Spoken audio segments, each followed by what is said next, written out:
Hi mga kalapis, samahan nyo ngayong kulayin si Sadness. Naranasan nyo na ba yung dumating yung point ng buhay nyo na parang sobrang lungkot nyo?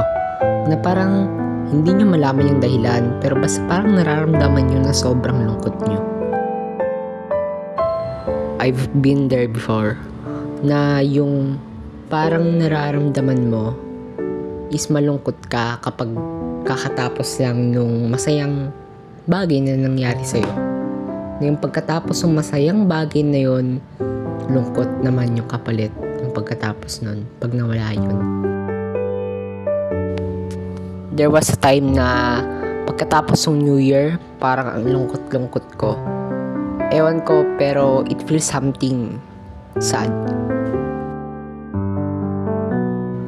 I don't know if you feel the same way. But if you feel the same way, ibig sabihin, wala kang joy sa buhay mo. Ang meron ka lang, happiness. Kaya nung natapos yung happenings, wala na, hindi ka na masaya. Kasi wala kang joy. Diba yung joy, kahit anong sitwasyon, masaya ka.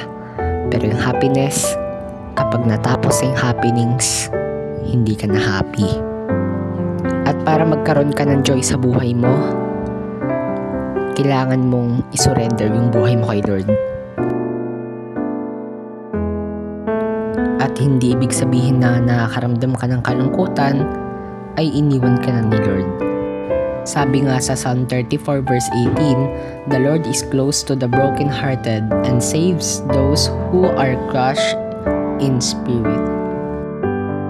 Kaya kung malungkot ka, lumapit ka kay Lord. Tandaan mo na He cares for you and He loves you. Yun lang, to God be the glory.